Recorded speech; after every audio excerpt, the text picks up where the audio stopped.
La Bible en un an, la 111e journée, le livre de Josué, chapitre 22, verset 9, au chapitre 23, verset 16. Le livre des psaumes, chapitre 89, verset 20 à 38. Le livre des proverbes, chapitre 13, versets 5 et 6. L'évangile de Luc, chapitre 4, versets 1 à 30.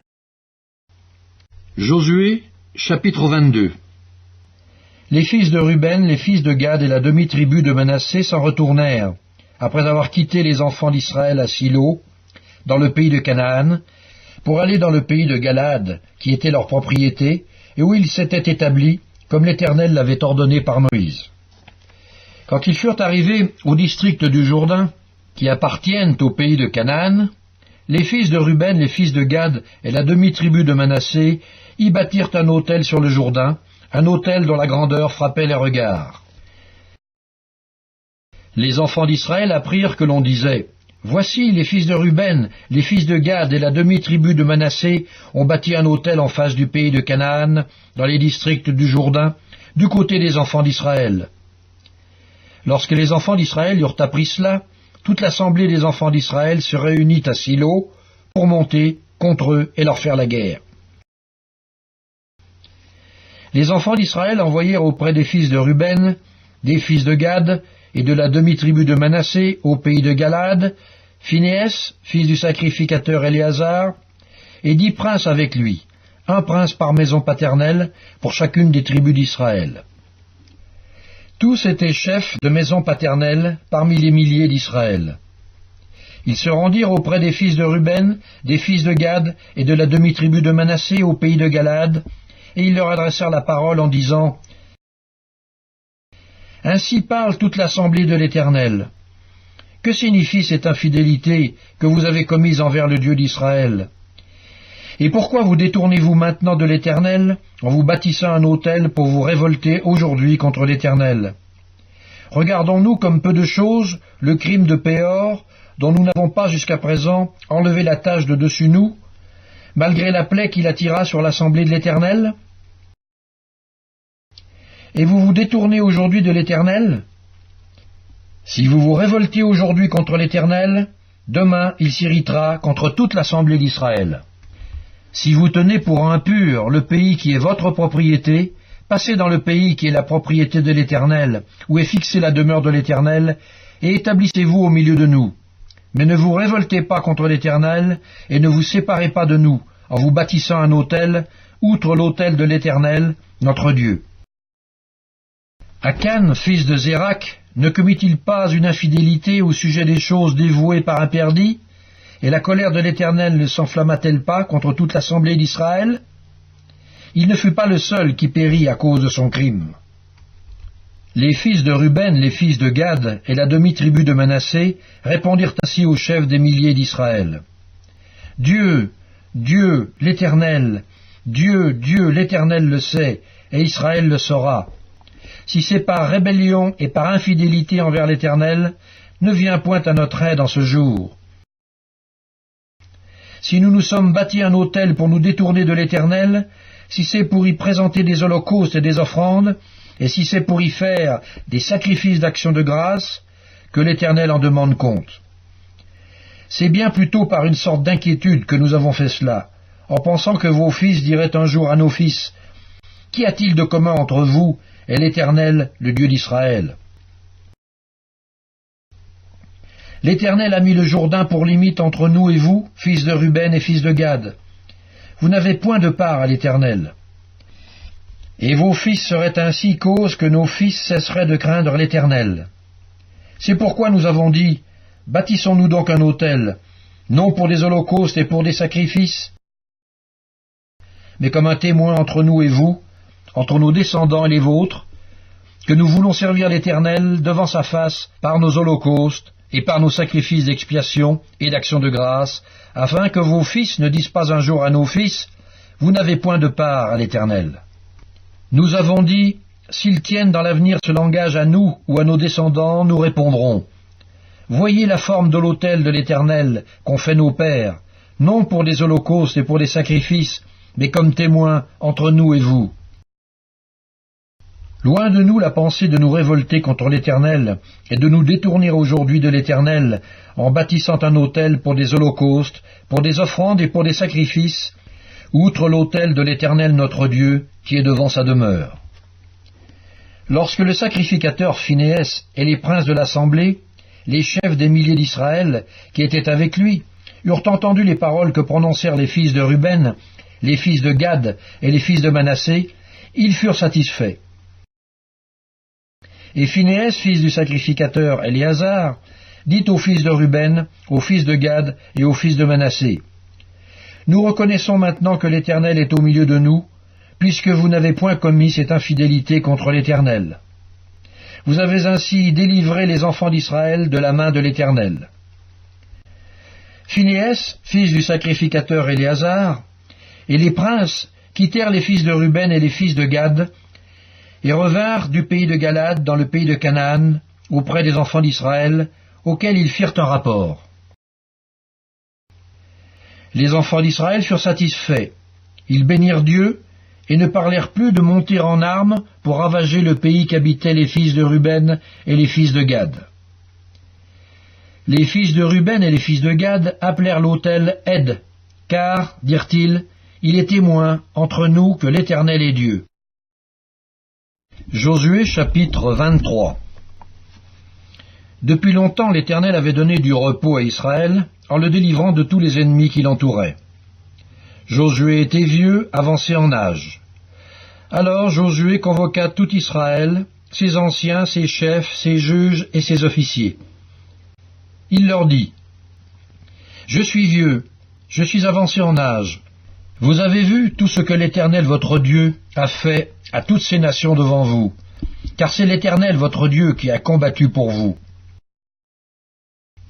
Voyez, je vous ai donné en héritage par le sort, selon vos tribus, ces nations qui sont restées à partir du Jourdain, et toutes les nations que j'ai exterminées, jusqu'à la grande mer vers le soleil couchant. L'Éternel votre Dieu les repoussera devant vous et les chassera devant vous. Et vous posséderez leur pays, comme l'Éternel votre Dieu vous l'a dit. Appliquez-vous avec force à observer et à mettre en pratique tout ce qui est écrit dans le livre de la loi de Moïse, sans vous en détourner, ni à droite, ni à gauche. Ne vous mêlez point avec ces nations qui sont restées parmi vous. Ne prononcez point le nom de leur Dieu, et ne l'employez point en jurant. Ne les servez point, et ne vous prosternez point devant eux. Mais attachez-vous à l'Éternel, votre Dieu, comme vous l'avez fait jusqu'à ce jour. L'Éternel a chassé devant vous des nations grandes et puissantes, et personne jusqu'à ce jour n'a pu vous résister. Un seul d'entre vous en poursuivait 1000, car l'Éternel, votre Dieu, combattait pour vous, comme il vous l'a dit. Veillez donc attentivement sur vos âmes, afin d'aimer l'Éternel, votre Dieu. Si vous vous détournez, et que vous vous attachiez au reste de ces nations qui sont demeurées parmi vous, si vous vous unissez avec elles par des mariages, et si vous formez ensemble des relations, soyez certains que l'Éternel, votre Dieu, ne continuera pas à chasser ces nations devant vous.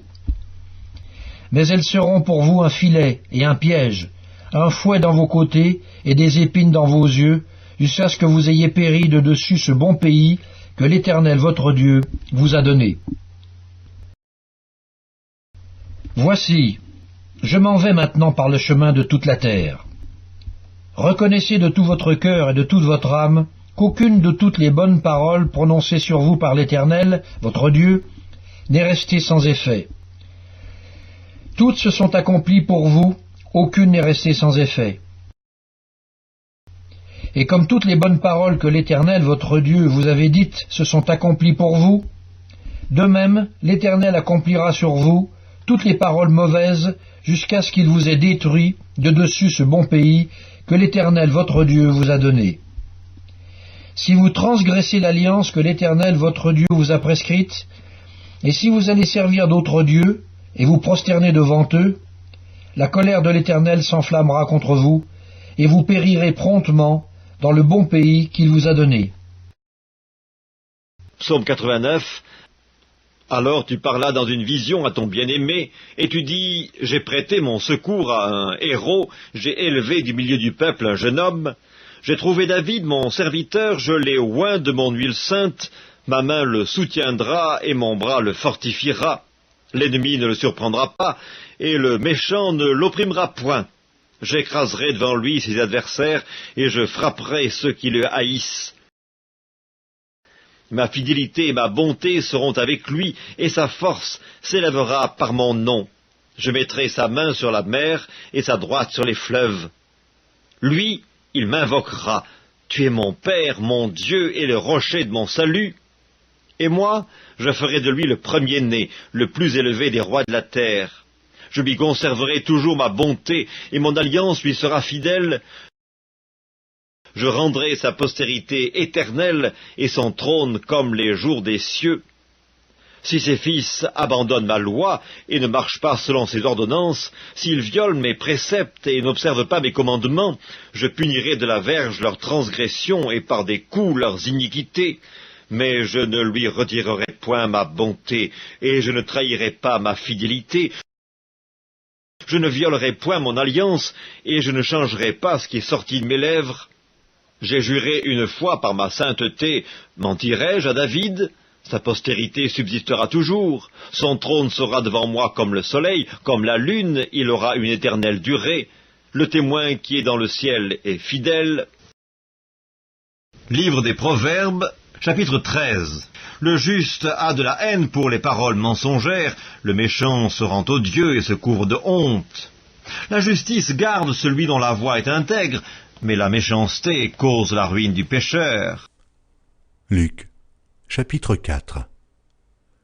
Jésus, rempli du Saint-Esprit, revint du Jourdain, et il fut conduit par l'Esprit dans le désert, où il fut tenté par le diable pendant 40 jours. Il ne mangea rien durant ces jours-là, et, après qu'ils furent écoulés, il eut faim.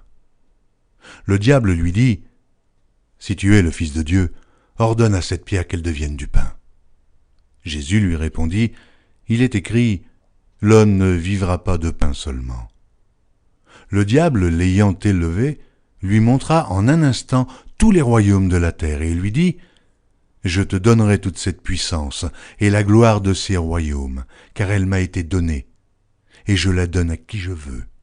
Si donc tu te prosternes devant moi, elle sera toute à toi. » Jésus lui répondit, « Il est écrit, « Tu adoreras le Seigneur, ton Dieu, et tu le serviras lui seul. » Le diable le conduisit encore à Jérusalem, le plaça sur le haut du temple et lui dit, « Si tu es le Fils de Dieu, jette-toi d'ici en bas, car il est écrit, il donnera des ordres à ses anges à son sujet, afin qu'ils te gardent, et ils te porteront sur les mains, de peur que ton pied ne heurte contre une pierre. » Jésus lui répondit, « Il est dit, tu ne tenteras point le Seigneur ton Dieu. » Après l'avoir tenté de toutes ses manières, le diable s'éloigna de lui, jusqu'à un moment favorable.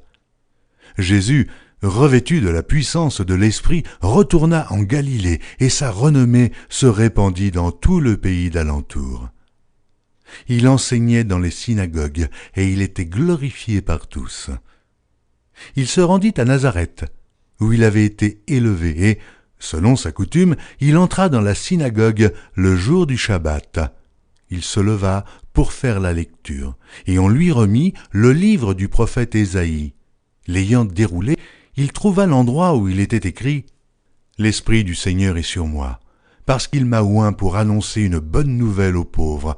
Il m'a envoyé pour guérir ceux qui ont le cœur brisé, pour proclamer aux captifs la délivrance et aux aveugles le recouvrement de la vue, pour renvoyer libres les opprimés, pour publier une année de grâce du Seigneur. » Ensuite, il roula le livre, le remit au serviteur et s'assit. Tous ceux qui se trouvaient dans la synagogue avaient les regards fixés sur lui.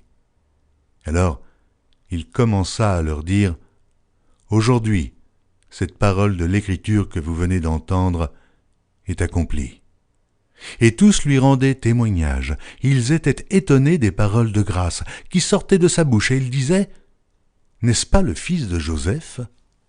Jésus leur dit, « Sans doute vous m'appliquerez ce proverbe, médecin, guéris-toi toi-même, et vous me direz, fais ici dans ta patrie tout ce que nous avons appris que tu as fait à Capernaum. Mais, ajouta-t-il, je vous le dis en vérité, aucun prophète n'est bien reçu dans sa patrie. Je vous le dis en vérité, il y avait plusieurs veuves en Israël, du temps d'Élie, lorsque le ciel fut fermé 3 ans et 6 mois, et qu'il y eut une grande famine sur toute la terre, et cependant, Élie ne fut envoyé vers aucune d'elles, si ce n'est vers une femme veuve, à Sérepta, dans le pays de Sidon. Il y avait aussi plusieurs lépreux en Israël du temps d'Élisée le prophète, et cependant, aucun d'eux ne fut purifié, si ce n'est Naaman, le Syrien. Ils furent tous remplis de colère dans la synagogue lorsqu'ils entendirent ces choses, et, s'étant levés, ils le chassèrent de la ville, et le menèrent jusqu'au sommet de la montagne sur laquelle leur ville était bâtie, afin de le précipiter en bas. Mais Jésus, passant au milieu d'eux, s'en alla.